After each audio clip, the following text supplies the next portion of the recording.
And in particular, I want to talk about this ICE stuff, because this is a little bit scary. So let me take a drink of water. This is a reading heavy episode. I gotta get that throat coat or whatever it is so I don't lose my voice. Anyway, so I don't know if people have heard, but there were some people who were charged in ICE protests. Now, my understanding is that there was one officer that got shot. Okay. And that's obviously a crime. I don't know how long that let's Google it. How long do you go to jail for shooting a police officer? 20 to 50 years. So, you know what? 20 to 50 years is what the normal prison sentence for that is.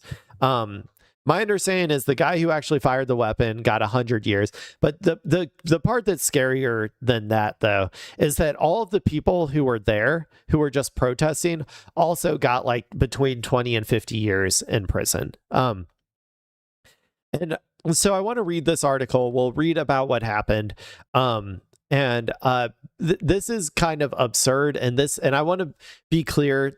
I want everybody to be clear that this is how it begins, right? This is how criminalizing dissent begins. They take an easier case, like say someone shot a cop, and then they lump everybody together who was associated with it, even if they had nothing to do with it, right? And then they start to broaden that. They say, oh, that's Antifa. And then actually anybody who espouses anti-ICE beliefs is Antifa, even if it's the majority position in America. Or anybody who espouses anti-capitalist beliefs is Antifa. Or like, this is how they keep broadening it. Or anti-Israel beliefs. That's a very prominent one as well. So anyway, I wanted to go ahead and read this article. We'll see what's happening, and hopefully hopefully we can come up with something, a way to fight back against this. A group of Texas protesters convicted of terrorism charges received unusually harsh sentences of at least 50 years in prison on Tuesday in a closely watched case that was widely seen as a test case of the Trump administration's effort to crack down on dissent. After a 3-week jury trial, the 9 activists were all found guilty of a slew of criminal charges in March. By the way, this jury should be fucking ashamed of themselves. I'm serious. Like, if you want to charge the one guy with shooting a police officer, that's fine. Charging all of these people with this is insane. But maybe I haven't read the entire thing, so I don't know the exact case. But I mean, I feel like these jury members should be fucking ashamed of themselves. Stemming from a 4th of July protest at an immigration detention facility, aka concentration camp, in Alvarado, Texas, south of Fort Worth. The demonstrators arrived late at night with a plan to set off fireworks as part of a noise demonstration to show solidarity with those detained inside. That's perfectly legal. As far as I know, if this is in Texas, I'm pretty sure you're allowed to shoot fireworks in public. I mean, maybe I'm wrong. I thought that you were allowed to do that in Texas. A few of the protesters spontaneously broke off from the main group, and it was on July 4th as well. Like, come on. They're just doing their patriotic duty. A few of the protesters spontaneously broke off from the main group and vandalized cars in a parking lot, a guard shack, slashed the tires on a government van, and broke a security camera. Now, this is all stuff that I would put into the camp of civil disobedience, right? They vandalized cars in the parking lot, aka, concentration camp move, I don't know, illegally detained, concentration camp member movers or whatever, like these are tools of like oppression, like, let's be real. And they are engaged in acts of civil disobedience, aka breaking the law for a good cause when they do something like this. Slashing the tires of the government van and breaking a security camera. But in the end, though, all of that, that's sort of like vandalism. I can't imagine would be more than like, well, especially if it's a first time offense or something, like more than like a few months in jail, like maybe maybe potentially like community service or something even. When a police officer arrived on the scene and drew his weapon, one of the activists fired an AR-15 from the woods, hitting the officer in the shoulder. The officer survived. So there's the part where the person actually shoots at the police officer. So there you go. An actual act of violence. And like I said, you can charge that guy. That's fine. Benjamin Song, who fired the gun at the police officer, was sentenced to 100 years in prison. Song was convicted of attempted murder of an officer of the United States, as well as firearm and explosive charges. Explosives? Are you talking about fireworks? That's insane. And firearm charges, like I thought this was Texas. Are you not allowed to have a firearm in Texas? What's going on? He was also convicted of riot, providing material support to terrorists. That's insane, dude. He faced anywhere from 20 years to life in prison. Yeah. Zachary Evans, Autumn Hill, Savannah Batten, Elizabeth Soto, and Megan Morris were sentenced to 50 years in prison. Marcela Ruada, another demonstrator, was sentenced to 70 years in prison. All 6 were convicted of riot, providing material support to terrorists. What are they fucking talking about? Providing material support to terrorists? Like, I don't even understand. And explosive charges, aka having fireworks. Is that all it was? My God, dude, this is insane. Rueda was also convicted of corruptly concealing a document or record. That's crazy, dude. This is insane to me. This is insane that they got this much of a sentence for what I've seen so far for what they did. Like, they just protested and somebody shot this guy, shot the cop, right? Like, they were just there protesting. Like, what? I don't okay. Evans, Hill, Morris, and Rueda were acquitted on attempted murder and firearms charges. So they were acquitted on attempted murder and firearms. Yeah, I'm assuming they didn't have firearms at all. The sentences handed down on Tuesday were unusually long, said Barbara McQuaid, a former federal prosecutor who served as the U.S. Attorney for the Eastern District of Michigan during the Obama administration. Most often, judges will sentence defendants for separate counts concurrently. Here it appears that the judge stacked the sentences for each count consecutively. I would have expected lengthy sentences here, more in the ballpark of 15 to 25, but nothing like 50 to 100, she wrote in an email. Yeah. Also, keep these names in mind, people, when we take charge again. They let all of the January 6ers out. These people need to be out too. That's insane. The sentences handed down on Tuesday were unusually long. Oh, I read that. Most often, judges will sentence defendants for... Oh, I already read that too. The Trump administration praised the sentences. The sentences handed down today make clear that Antifa terrorists who attack law enforcement and federal facilities will face swift and uncompromising justice, Todd Blanche, the acting attorney general, said in a statement. Their violent extremism has no place in our country, and the Department of Justice will continue to aggressively investigate, disrupt, and prosecute those who threaten law enforcement officers or undermine the rule of law. In a statement, Song said he had fired at the police officer, Lieutenant Thomas Gross, because Gross had his weapon drawn and Song believed he was about to shoot a protester. Yeah, I mean, these officers shoot protesters all the fucking time. That's a very reasonable thing to think. So he thought he was saving a life, right? You know, you can disagree with that, but he thought he was saving his life. So, you know, in the end, I think that he probably he probably shouldn't have done it, but I can see where they're coming from. Like I said, cops kill protesters all the fucking time. And he might have actually saved his life by doing that. So, I never want to see good people standing for what they believe in gunned down in the street, he said. Now 21 people have been arrested, have been prosecuted, have been punished for knowing me or being my friend. This is wrong. This is mass punishment, collective punishment. This is guilt by association. This is injustice. 100%. Evans, a mechanical engineer, said in court on Tuesday the intent of the fireworks was solely to get the attention of people held inside the detention center. He intends to appeal his conviction and sentence, said Patrick McLean, one of his lawyers. I don't understand how you can say that fireworks are like explosives. I'm sorry. I really don't. Oh my gosh, my thing is I feel like it's a little blurry, but whatever. I don't understand how you can do that on July 4th of all times too. That seems kind of crazy to me. As the witness, like, because obviously they weren't doing that to blow anything up, right? 1 second, I need to fix my camera. I think I go to properties, configure video, and then I think I do like, what was it? Auto.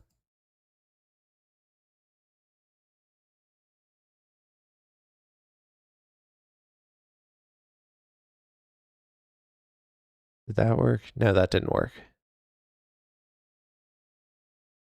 I forgot what I did last time.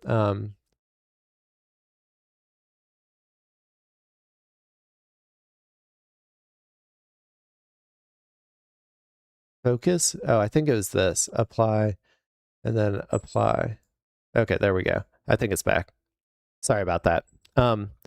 As the witness at the sentencing hearings stated, Zach has always been a caring and compassionate man, an accomplished mechanical engineer with no history of trouble with the law or violence. Quite the opposite. He has been a man of peace who has always stood up for those bullied or afflicted, McLean said. Zach continues to give compassionate help in the jail as a detainee, and we expect that will continue until he is one day cleared of his wrongful conviction by appeal or pardon. Are these, I guess these are federal charges, so yeah, the next president has to pardon these people immediately. And I'm assuming as long as we get a normal, a normal ass president, that they will get pardoned. Or at least the ones who didn't shoot him. The guy who shot him may not, or may get his sentence like commuted to a smaller one or something. The sentences were absurd, said Amber Lowry, Batten's sister. This case has relied on lies, misinformation from the start, she said. It is heartbreaking nonetheless, but we will keep fighting to overturn these unjust convictions and to free Savannah and all Prairie Land defendants. We will not rest until they are free. The punishment for the protesters exceeds the lengthiest prison sentences given out for the attack on the Capitol on January 6th. Enrico Tarrio, the leader of the Proud Boys, who was convicted of seditious conspiracy, was sentenced to 22 years in prison. This just validates everything I've always said, is that if those people, if they had been leftists or if they have been ideologically opposed to capital or whatever, or because the ICE Gestapo is used to enforce the fascist organization of society in order to accumulate capital into as few hands as possible. So they are fundamentally on the side of MAGA in general. They got fucking slaps on the wrist compared to these people, and these people did significantly less, except for the one guy. The one guy shot somebody, but yeah, I don't know. That's crazy. Even though many of the protesters did not know each other or were loosely affiliated, prosecutors said the attack on the officer was premeditated and part of a conspiracy. They also said the activists were part of a North Texas Antifa cell, no such thing, which was seen as part of the administration's effort to criminalize Antifa, which is not an organization, but rather a constellation of left-wing views. Exactly. They're just trying to criminalize any sort of left-wing view. And so far, or with this, it seems like they are now, succeeding. Which, by the way, this is not going to stop with just these people. It's going to expand. It will be any sort of political action eventually that is left wing will eventually be criminalized and people will be thrown in jail for. That's just the nature of fascism. That's the way it goes. And it's not just going to be left wing views too. It's going to be liberal views. It's going to be conservative views if they start to turn on Trump for various reasons or whatever. It's going to be any view that the Trump administration deems distasteful. They will be thrown in perma prison. During the trial, prosecutors displayed group messages from some of the defendants in which they planned the protests and discussed bringing firearms and dressing in all black to prevent themselves from being easily identified. Yeah, this is America, bitch. That's their fucking right. But some of the defendants, like Betton Elizabeth Soto and her husband, Ines Soto, were not involved in the planning, arrived separately at the protest, and left when guards at the facility asked them to do so. Yeah, so they literally just came to a protest. They came to a protest. Some shit went down, and now they're in jail for 50 years. That's crazy, dude. Moore stayed in a van. Many of the protesters had carpooled in with a cache of weapons and body armor while the protest was ongoing. She later fled from the police when they arrived on scene. She was ultimately arrested after a traffic stop that night. Prosecutors in the case charged and secured conviction of 8 of the 9 defendants for providing material support for terrorists. Again, I don't understand that conviction. None of these people were terrorists. Like the guy, like he thought that dude was going to get killed by the cop, you know, like that's not an act of terror. Okay. That is trying to protect the life of another. The 9th defendant, Daniel Sanchez Estrada, was not at the protest, but was convicted of corruptly concealing a document or record after prosecutors said he moved left-wing zines and other materials at the request of Rueda, his wife, after she was arrested. Sanchez Estrada was sentenced to 30 years in prison on Tuesday. Are you kidding me?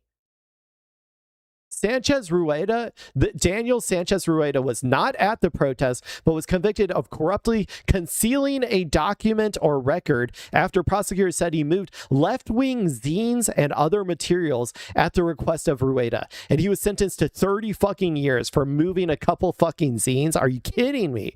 Jesus Christ, my God, man. I worked really hard every day in this country, and I believe in human rights and helping others in need. I donate money and art to help animals and other people. I'm a father, a husband, and a teacher, but I'm not a terrorist. Sanchez Estrada said in court before his sentencing, although the charge does not require prosecutors to prove a connection to any kind of terrorist ideology, only that a defendant provided support for one of a list of several crimes. What are those crimes? The Justice Department spun the convictions as proof that Antifa was a terrorist organization. It's not. There's no such fucking thing as Antifa, dude.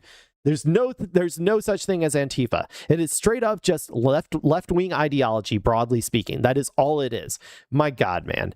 The defendants in the case are a collection of activists who are loosely affiliated with one another through a local left-wing book club and gun group. During the trial, during the trial, prosecutors highlighted many of the zines that the book club read as evidence of the conspiracy and ideology that linked the demonstrators. That evidence was met with widespread criticism from legal observers who said that it amounted to criminalizing freedom of speech. Obviously. You're not allowed to read now. You're doing fucking thought crimes. Is that what we do now? Is that America now? You're if you read the wrong book and you happen to be at a place where a crime is committed, you're now in perma jail. My God, dude, this is gonna get so much worse. It fucking sucks. Prosecutors also focused heavily on the cache of guns that many of the defendants owned, and some brought to the detention center on July 4th. That's not a cache then. Some of them brought some guns. Okay. It is undisputed that all of the firearms were bought legally and that there was only one person who fired a weapon on July 4th. Prosecutors also highlighted other evidence they claim proved that the protesters planned violence, including their decision to communicate and auto-delete messages on Signal. That's just normal. You're just being safe. And encrypted messaging, it's illegal to use an auto-delete Signal chat now? Are you kidding me? An encrypted messaging platform widely used among activists, journalists, and other citizens wary of government surveillance. Yeah, and a lot of conservatives too. So get ready, conservatives. You're about to get thrown in perma jail too. Since the charges in the case, the government has brought a number of similar prosecutions against activists. Earlier this month, prosecutors filed criminal conspiracy charges against 15 activists in Minneapolis who allegedly interfered with immigration and customs enforcement agents in performing their duties. A federal jury in Spokane, Washington, found 3 protesters guilty of conspiracy for participating in a 2025 protests at an ICE facility. A similar case in Chicago against protesters fell apart after it was revealed that there was misconduct before grand jurors. This is infuriating. People, learn about jury nullification. This has to happen. You have to nullify these juries. You have to. This is ungodly wrong, and it's going to get so much worse. They're criminalizing dissent right before our very eyes. And it's not going to stop. It's not going to stop with just anti-capitalist. It's not going to stop with even anti-ICE, which is just the majority position in America. It's not going to stop with anti-Israel. It's going to eventually be anybody who criticizes the Trump administration at all. Okay? If you are at the wrong place at the wrong time and you have mildly criticized the Trump administration, you are going to get thrown in perma jail. That is where this road leads. Let's look over some of the FBI's evidence real quick.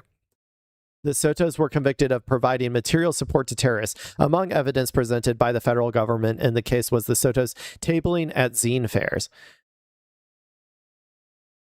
The government also argued the Sotos' participation in the Emma Goldman Book Club, where members read leftist and anarchist literature, was evidence of supporting terrorists.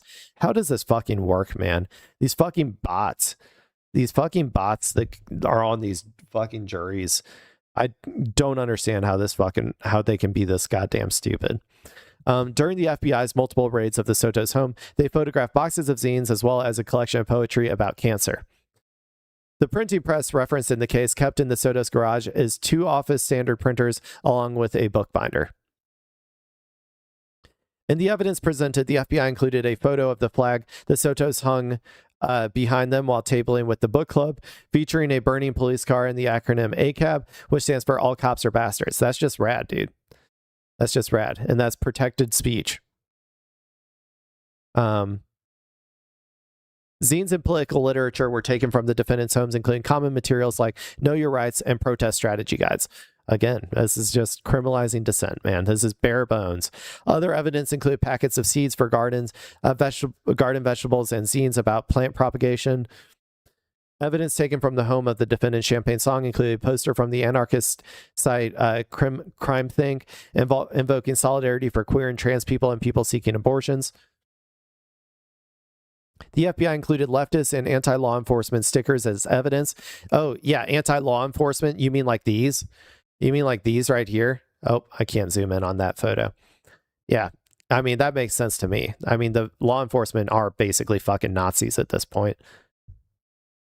A highlight copy of the social justice book, Emergent Strategy by Adrienne Marie Brown, was included in the exhibit files next to a flyer for the Emma Goldman Book Club. Dude, this is so obviously protected fucking free speech, man. And they were just gun lovers too, like gun owners. Like they go to a gun club. This, man, I'm telling you, dude, it's not going to stop. It's not going to stop. They're coming for you next, okay? They're coming for you next. And these people need to, whoever becomes president, you know, and whatever Democrat becomes president, like number one, needs to pardon all of these people and needs to punish all of the people who did this shit. Okay. They need to go to jail for 50 years, man. And that's what's going to fucking happen. Okay. That's what's going to fucking happen. Let's end on a more positive note, or not a positive note. It's not really that positive, but these are the parents of the people, of these political prisoners, of these hostages that our government is taking in their war against free speech and their criminalization of dissent. And he's accepted full responsibility for what actually happened, but he will never accept responsibility for a lie, a government lie made to prosecute innocent people in order to get political persecutions, which they are now using as a blueprint to prosecute innocent people all over the country as domestic terrorists, which they are not. So thank you for putting up with that. And here's Ben's statement. I don't hate anyone. I don't hate cops. I don't hate Trump. I don't hate Nazis. My beliefs are composed thus. First, that we should help each other, and second, that we should protect one another. I never want to see anyone hurt. I never want to see good people standing up for what they believe in, gunned down in the street. I don't fear for myself. I fear for all of you. What will you do in this time of great failures and great injustices? He's the first, man. I mean, he's like I wouldn't say he's the first. I mean, there were people who died already for dissenting, like the people in Minneapolis. I'm forgetting her name. Who did? Shut up. Sorry. Siri got in my way. Oh my gosh. Why am I killed protesters? Alex Preddy and Renee Good. Those two already died for dissenting. These people are thrown in, perma jail for dissenting. It's about to get a lot worse, people. I need people to be prepared and get ready. And the Democrats aren't going to help. Like, I mean, we'll see. Are the Democrats going to come out here and try to help these people? I don't know. I don't think that they are. We need to get better people in charge. This is insane. What will you do? How will you help each other? How will you help yourselves? Thank you. Our issue with this case has always been, this isn't a bunch of terrorists. This is a bunch of kids and young adults who really have a really big heart and really wanted their voice to be heard. It was never intended anybody to get hurt. It was never intended that any shots would be fired. They really just wanted their voice to be heard, and to make the people who they felt were unjustly in prison, make them feel better, make them know that they've got people out there. So we've come from this different viewpoints the entire time we've been here. Yeah. And I guarantee you, there's going to be a bunch of cynical people out there who are going to be celebrating this bullshit. And I just want them to know, like this, like I'm talking about the centrists, I'm talking about the apolitical people, I'm talking about, even conservatives out there who are going to be celebrating this shit. It ain't going to stop, man. It ain't going to stop. It's not going to stop. Okay. And eventually, because trust me, fascism doesn't help you either, okay? Your life is going to get worse under fascism, and eventually you're going to want to dissent, okay? I'm telling you, eventually you're going to want to dissent. And if you celebrate this shit, if you allow it to fucking happen, then, I don't know, you're not going to be allowed to. You're going to make it so much easier for the Epstein class and the pedo billionaires to continue exploiting you and taking everything from you. And yeah, it's just sad. It's just sad. But anyway, sorry, that was a bummer note to end on, because I got to get going. But at least we got this. We're electing good Democrats who are hopefully going to, actually change this system for the better. And like I said, the first president that gets in there, first Democrat president, they need to pardon those people as soon as fucking possible.